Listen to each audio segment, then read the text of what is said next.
जय श्री राम मित्रों, आपका हार्दिक स्वागत है आपके अपने यूट्यूब चैनल एग्ज़ाम विद्या पर।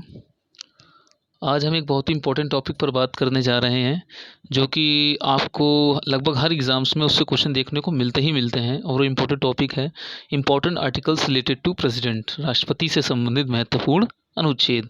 हाल फिलहाल के एग्ज़ाम्स में अगर आप गौर करेंगे, जितने भी ट्रेंड्स में एग्ज़ाम चल रहे हैं या प्रीवियस ईयर में आप देखेंगे, आपको कहीं ना कहीं कम से कम 2 या 3 क्वेश्चन आपको यहाँ से ज़रूर देखने को मिलते हैं, प्रत्यक्ष या अप्रत्यक्ष रूप से। तो आप उम्मीद है कि इनसे बहुत लाभ उठाएंगे और इनके बारे में स्टडी कर आप बहुत इसका एडवांटेज लेने वाले हैं। साथ ही साथ आपको इनमें डिटेलिंग्स भी मिलेंगी। आप इन डिटेलिंग्स को सुनते रहें और ध्यान से इन्हें नोट भी करते रहें। तो चलिए हम स्टार्ट करते हैं अपना वीडियो। और सबसे पहले हम बात करेंगे अनुच्छेद 52, भारत का राष्ट्रपति। आर्टिकल 52 में भारत के राष्ट्रपति के बारे में बताया गया है कि जो भारत की हमारी संघीय कार्यपालिका है, यूनियन एग्जीक्यूटिव है, उसका जो प्रधान होगा वो राष्ट्रपति होगा। ये अनुच्छेद 52 में बताया गया है। उम्मीद है आपको ये समझ में आ गया होगा। इसके अलावा बात करें अगर अनुच्छेद 53 की, आर्टिकल 53 में ये बोला गया है कि जितनी भी संघ की कार्यपालिका की शक्ति है उसके बारे में इस अनुच्छेद में विहित है। इसका मतलब ये है कि जितनी भी हमारे राष्ट्रपति के अंदर संघ की कार्यपालिका शक्तियाँ निहित होती हैं, जिसको वो अपने संविधान के अनुसार स्वयं करेगा या अपने अधीनस्थ पदाधिकारियों के माध्यम से वो काम करेगा। अधीनस्थ पदाधिकारियों में जैसे कि प्रधानमंत्री हो गए, मंत्रिपरिषद हो गई, ये सब इनके अधीनस्थ में आते हैं। तो आप समझ गए होंगे। अब हम बात करते हैं अनुच्छेद 54 की, आर्टिकल 54। आर्टिकल 54 की बात की जाए तो ये राष्ट्रपति के चुनाव से संबंधित है। इसमें आपको हम थोड़ी सी डिटेलिंग देना चाहेंगे कि जो इसमें बताया जाता है कि जो राष्ट्रपति का जो इलेक्टोरल कॉलेज है या निर्वाचक मंडल के द्वारा इसका चुनाव किया जाएगा, निर्वाचन किया जाएगा। और आपको बता दें इसमें क्या क्या सदस्य होते हैं, कौन कौन से होते हैं। तो आप बोलेंगे संसद के दोनों सदन, चाहे वो लोकसभा हो या राज्यसभा के निर्वाचित सदस्य, ध्यान से सुनिएगा, निर्वाचित सदस्य, मनोनीत सदस्य नहीं। साथ ही साथ राज्यों की जितनी भी विधानसभाएं होती हैं वहाँ के भी इलेक्टेड आपके जो मेंबर्स होंगे, निर्वाचित सदस्य होंगे, उनको शामिल किया जाता है। और साथ ही साथ 2 हमारे केंद्र शासित यूनियन टेरिटरीज़ हैं, जो दिल्ली और पुडुचेरी, वहाँ के भी निर्वाचित सदस्य उनके निर्वाचक मंडल में होते हैं। और आपको बता दें किसी भी सदन के मनोनीत सदस्यों को शामिल नहीं किया जाता। इसको ज़रूर आप नोट डाउन कर रख लें, अनुच्छेद 54। अब हम बात करते हैं अनुच्छेद 55 की। तो इसमें निर्वाचन की रीति या manner of election of the president के बारे में बात की जाती है, राष्ट्रपति के चुनाव के तरीके के बारे में। अनुच्छेद 55 इसमें बताया जाता है कि राष्ट्रपति को जो चुनाव होगा वह अप्रत्यक्ष निर्वाचन प्रणाली के आधार पर होता है। और साथ ही साथ हम बोल सकते हैं कि प्रोपोर्शनल रिप्रेजेंटेटिव सिस्टम, अनुपातिक प्रतिनिधित्व पद्धति के अनुसार एक सिंगल ट्रांसफरेबल वोट सिस्टम के द्वारा इनका चुनाव होता है, या जिसे हम कहते हैं एकल संक्रमणीय मत प्रणाली। जो आपका मतदान होता है वो गुप्त होता है। तो चलते हैं, उम्मीद करते हैं आपको चारों अनुच्छेद क्लियर हुए होंगे। हमारा अगला आर्टिकल है आर्टिकल 56, अनुच्छेद 56। इसमें राष्ट्रपति के कार्यकाल के बताया गया है कि राष्ट्रपति का कार्यकाल 5 वर्ष होगा और वह पुनः आपके चुनाव लड़ सकता है। तो अनुच्छेद 56 की बात आप ध्यान रखेंगे। इसके अलावा हम बात करते हैं अनुच्छेद 57, पुनः चुनाव के लिए अहर्ता। Article 57, the qualification for reelection. आपको बता दिया जाए कि री इलेक्शन, कोई भी राष्ट्रपति हमारे री इलेक्शन के लिए योग्य होता है। लेकिन एक चीज़ और फैक्ट की बात है, संविधान में ऐसा कोई भी क्वेश्चन नहीं बताया गया है, मतलब आपके नहीं क्लियर किया गया कितनी बार राष्ट्रपति चुना जा सकता है। जैसे कि अमेरिका के संविधान में होता है कि वहाँ पे एक व्यक्ति ज़्यादा से ज़्यादा 2 ही बार राष्ट्रपति चुना जा सकता है। तो हमारे भारत में ऐसा कोई प्रावधान संविधान में क्लियर नहीं है। तो अगर आपसे पूछा जाए कि ऐसे कौन से भारत के राष्ट्रपति हैं जो 2 बार राष्ट्रपति रह चुके हैं, तो आपको ज़रूर ये नाम याद रखना होगा, पेपर में काफ़ी पूछा जाता है। हमारे भारत के प्रथम राष्ट्रपति थे राजेंद्र प्रसाद, डॉक्टर राजेंद्र प्रसाद। वो अब तक के एकमात्र ऐसे राष्ट्रपति हैं जो 2 बार चुने गए हैं। एक बार 1952 और सेकंड टाइम वो 1957 पे। अब आता है हमारा आर्टिकल 58, अनुच्छेद 58। इसमें ये बताया गया है कि उनके चुने जाने के लिए, राष्ट्रपति के चुने जाने की योग्यता क्या होती है। तो बहुत सिंपल सा है कि भारत का नागरिक हो, 35 वर्ष की आयु पूरी कर चुका हो और साथ ही साथ लोकसभा का, ध्यान रखिएगा, लोकसभा का सदस्य निर्वाचित होने की योग्यता भी रखता हो। लेकिन अगर ऐसा कोई व्यक्ति है जो भारत सरकार या कहीं पे मतलब अपना कोई लाभ का पद है उसके पास या कोई बिजनेस करता है तो राष्ट्रपति पद के योग्य नहीं होगा। हालांकि एक चीज़ को और आप अंडरलाइन कर लें कि लाभ के पद में राष्ट्रपति, उपराष्ट्रपति, राज्यों के राज्यपाल, साथ ही साथ जो हमारे यूनियन और जो स्टेट गवर्नमेंट्स के मंत्री होते हैं उनके पद को लाभ का पद नहीं माना जाता। इसके अलावा एक चीज़ और इनके बारे में फैक्ट आपको ज़रूर याद होनी चाहिए कि आपके राष्ट्रपति पद को कम से कम 50 मतदाताओं द्वारा प्रस्तावित होना चाहिए और 50 मतदाताओं द्वारा अनुमोदित होना चाहिए। ये चीज़ ज़रूर याद रखिएगा, पेपर में बहुत पूछा जाता है। हालांकि 1997 से पहले ये संख्या 10-10 थी, मतलब 10 प्रस्तावना चाहिए होती थी और 10 अनुमोदन चाहिए होता था। 1997 में संशोधन करके उसको कम कर दिया गया। इसलिए कम कर दिया क्योंकि पहले बहुत ज़्यादा लोग चुनाव लड़ते थे, तो इससे बहुत ज़्यादा अव्यवस्था फैल जाती थी, तो हतोत्साहित किया जा सके, मतलब सीरियस लोग ही चुनाव लड़े, इसलिए किया गया। और जमानत राशि की कभी कभी बात जरूर पूछ ली जाती है, तो जमानत राशि आप जरूर याद रखिएगा, 15,000 रुपये राष्ट्रपति पद की जमानत राशि होती है। इसके अलावा का जमानत राशि कितना वोट न मिले, भाई पूछा भी जाता है ना कि कितनी किस कब ऐसी कौन सी कंडीशन है जब जमानत राशि जब्त हो जाएगी, तो आप कहोगे अगर कोई उम्मीदवार है जितने भी वैलिड वोट्स पड़े हुए हैं, जो वैध मत है उनका अगर 1/6 भाग नहीं प्राप्त कर पा रहा तो उसकी जमानत राशि जब्त हो जाएगी। तो उम्मीद करते हैं आपको ये सारी चीज़ें बहुत क्लियर होंगी, नोट डाउन जरूर कर लीजिएगा। अगला कुछ हमारा अनुच्छेद है आर्टिकल 59, अनुच्छेद 59, राष्ट्रपति कार्यालय की दशाएं। बहुत ध्यान से सुनिएगा इसमें कि राष्ट्रपति संसद अथवा राज्य विधानमंडल के किसी भी सदस्य का सदस्य नहीं होता। यदि निर्वाचन के पहले अगर कहीं सदस्य वगैरह है भी तो जिस दिन वो निर्वाचित हो जाएगा उस दिन से उसका पद रिक्त हो जाएगा। साथ ही साथ राष्ट्रपति अपने कार्यकाल के दौरान कोई भी अन्य पद ग्रहण नहीं करेगा कि वो बिजनेस भी कर ले या मंत्री बन जाए, ऐसा कोई भी पद ग्रहण नहीं कर सकता। ये चीज़ आपको इतना जरूर याद रखना है क्योंकि यूपीपीसीएस का जो मेंस हुआ था 2014 में ये क्वेश्चन डायरेक्ट पूछा गया था, तो आपको जरूर याद रखना होगा। चलते हैं अपने अगले आर्टिकल में। हमारा अगला आर्टिकल है अनुच्छेद 60, आर्टिकल 60। इसमें राष्ट्रपति द्वारा शपथ ग्रहण से संबंधित है कि शपथ ग्रहण किस तरह से क्या राष्ट्रपति हमारे करते हैं, तो आपको उसके बारे में हम बताते हैं।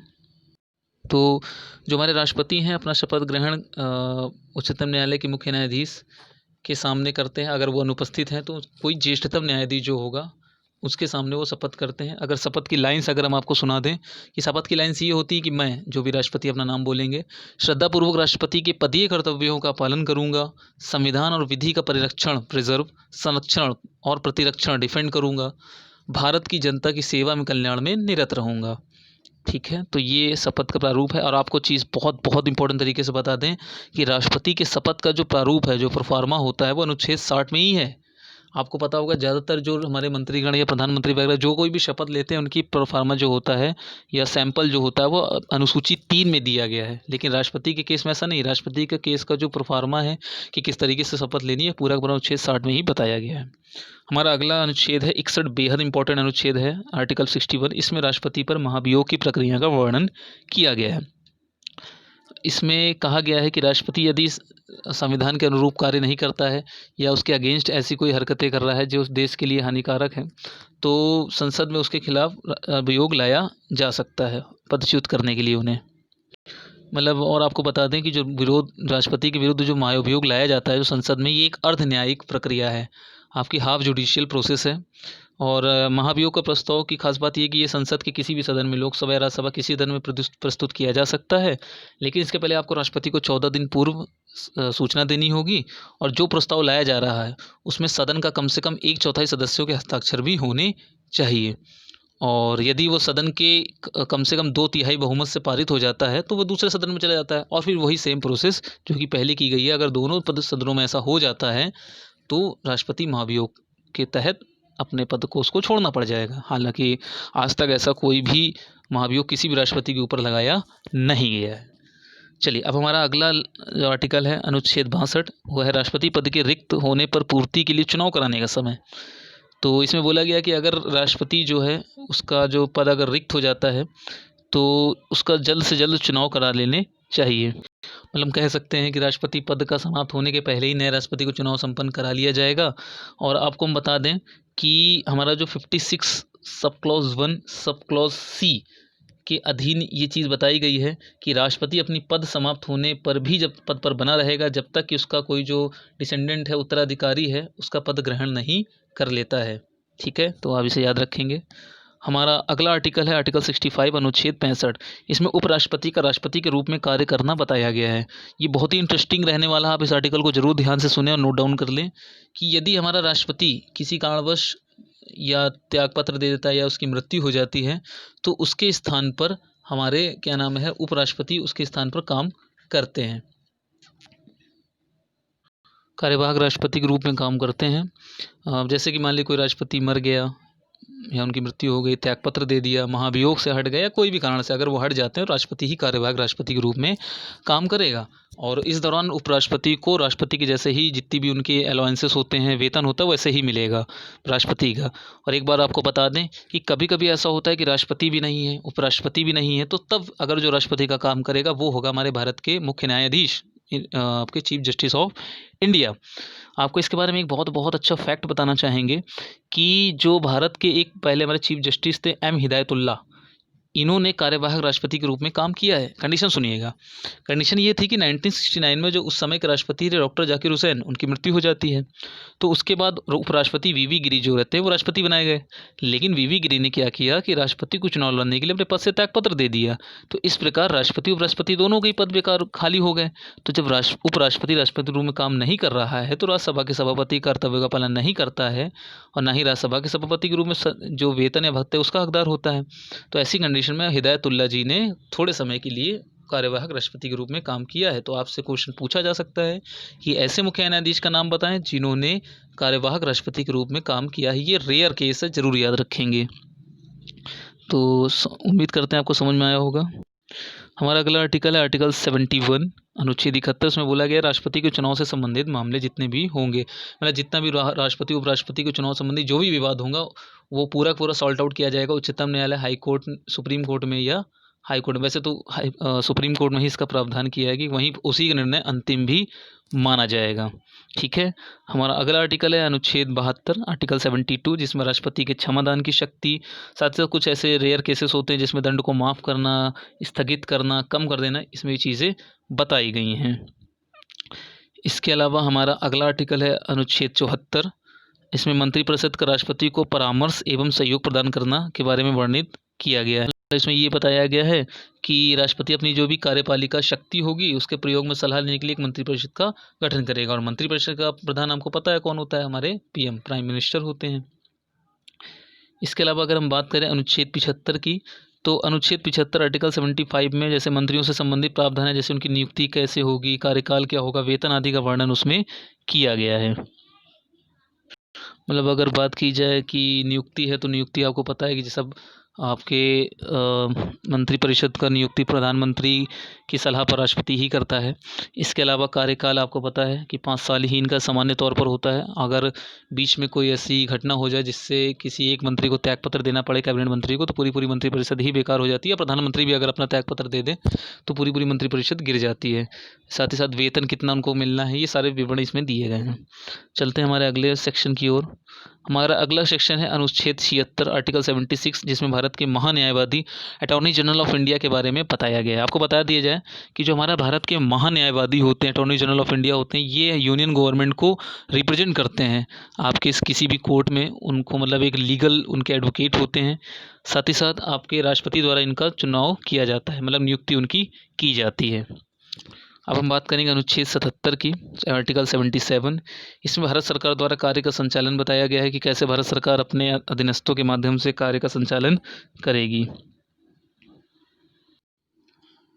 यदि हम बात करें आर्टिकल 78 अनुच्छेद 78 की, तो इसमें प्रधानमंत्री का राष्ट्रपति को सूचना प्रदान करने से संबंधित दायित्व है। मतलब मोटा मोटा अगर हम कहें कि प्रधानमंत्री को मंत्रिपरिषद, साथ ही साथ आपके जो राष्ट्रपति हैं उनके बीच में एक जस्ट डायलॉग की कड़ी बनाया गया, मतलब संवाद की कड़ी बनाया गया कि मतलब जितने भी जो यूनियन के जो काम होते हैं, मतलब उनके जो एडमिनिस्ट्रेशन या जितने भी उनके रूल्स हैं उनसे संबंधित मंत्रिपरिषद के सभी जो विनिश्चय होते हैं वो राष्ट्रपति को सूचित करेगा। ठीक है, और जो भी राष्ट्रपति जानकारी मांगेगा वो उसको देगा।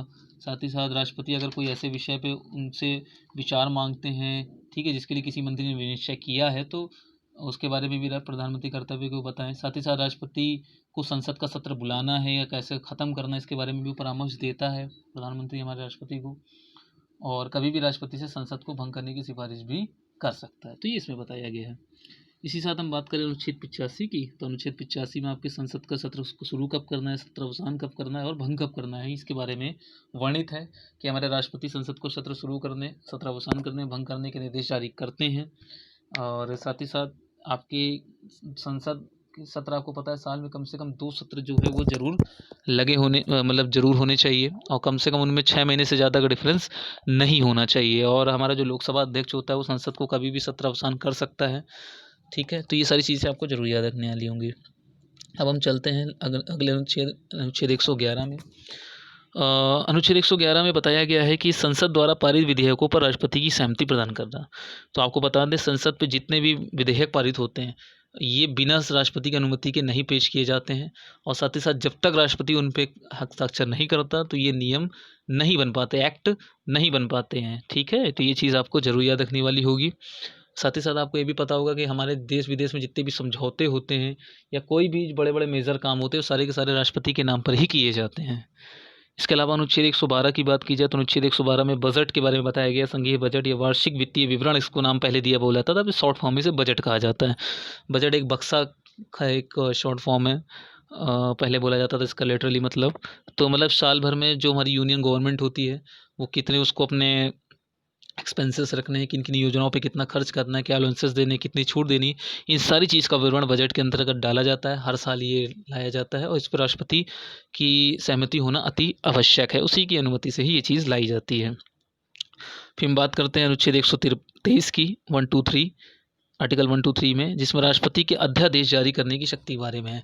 The power of ordinance release by the president, कि मतलब यदि मान लीजिए ये अध्यादेश के बारे में आपको लिटरली मतलब अगर थोड़ा समझा दें, मान लीजिए अगर कोई सत्र हमारा वर्किंग नहीं है, मतलब कोई सेशन नहीं चल रहा है आपकी पार्लियामेंट का, तो ऐसे में यदि कोई बहुत ज़रूरी कानून बनाना है तो राष्ट्रपति जो है हमारा उसे टेम्पररी तौर पर कानून बनाकर अध्यादेश जारी कर सकता है। वो एक कानून की बात ही ट्रीट किया जाएगा, लेकिन इसकी एक कंडीशन ये है कि मतलब आपकी इसमें ये बताया जाता है कि ऐसे अध्यादेश मतलब जो मतलब आपको जितना भी है कि राष्ट्रपति के अध्यादेश की जो शक्ति है वो डिस्क्रिशनरी नहीं है, वैवेकीय नहीं है। जो राष्ट्रपति हमारा अध्यादेश जारी करता है उसका वही इफेक्ट, वह प्रेशर होता है जो संसद के अधिनियम का होता है। और आपको बताया जाएगा कि ऐसा अध्यादेश संसद के प्रत्येक सदन के समक्ष अनुमोदन के लिए रखा जाएगा, मतलब आपके राज्यसभा और लोकसभा में भी। और यदि संसद के पुनः संवित या रिजम्बल होने के 6 सप्ताह के भीतर दोनों सदनों द्वारा इसका अनुमोदन नहीं किया गया है तो ये आपके इफेक्ट में नहीं रहेगा, मतलब बेकार हो जाएगा। साथ ही साथ राष्ट्रपति अपना अध्यादेश कभी भी वापस ले सकता है, और जब तक राष्ट्रपति का अध्यादेश तभी अधिनियम बनेगा जब हमारी संसद उसको अलाउ करेगी। ठीक है, तो ये चीज़ आपको जरूर याद रखनी होगी। फिर हमारा लास्ट जो है वो है अनुच्छेद 143, राष्ट्रपति की सर्वोच्च न्यायालय से परामर्श शक्ति। मतलब इसमें ये बताया गया है कि जो हमारा राष्ट्रपति होगा वो उच्चतम न्यायालय सुप्रीम कोर्ट से कंसल्ट ले सकता है, कंसल्ट कर सकता है। जब राष्ट्रपति को ये लगेगा कि कोई जो विधि है या कोई फैक्ट है उसका सार्वजनिक महत्व पे कोई ऐसा प्रश्न उत्पन्न हो गया है जिस पर उच्चतम न्यायालय की राय प्राप्त करना जरूरी है, तब वह उस प्रश्न को उच्चतम न्यायालय की राय के लिए भेजता है। लेकिन उच्चतम न्यायालय यहाँ पर फ्री है कि वो उसे मानता है या नहीं मानता है, मतलब उस पर उसको सलाह देना है या नहीं देना, उच्चतम न्यायालय के विवेक पर ये चीज़ निर्भर करता है। तो उम्मीद करते हैं आपको ये सारे अनुच्छेद समझ में आए होंगे। तो यदि आपको हम समझा पाने में सफल हुए तो अपने चैनल को जितना हो सके ग्रो करें, अपने दोस्तों में फैलाएं, लाइक करें, कमेंट करें, शेयर करें, जिससे हम और ज़्यादा प्रेरित होंगे अच्छे अच्छे कंटेंट्स प्रोवाइड कराने में। हालांकि जितने भी अनुच्छेद दिए गए हैं ये बहुत बहुत बहुत इंपॉर्टेंट है, प्रीवियस ईयर से ही उठाए गए हैं, पीसीएस या CGL NTPC जितने आए हुए क्वेश्चंस हैं। हालांकि इनमें बहुत सारे अनुच्छेदों का विवरण अभी नहीं दिया गया है, कुछ ही अनुच्छेद ऐसे होंगे, लेकिन जितने भी अनुच्छेद इनमें दिए गए हैं 24 ये सब के सब एग्जाम्स में आए हुए हैं और डेफिनेटली इससे ज़रूर आपको पूछा जाएगा, तो आप इसे ज़रूर तैयार कर लें। तो मिलते हैं नेक्स्ट एपिसोड में एक नए अच्छे एपिसोड के साथ जिसमें बहुत ही अच्छा कंटेंट आपको प्रोवाइड किया जाएगा। नमस्कार, जय श्री राम।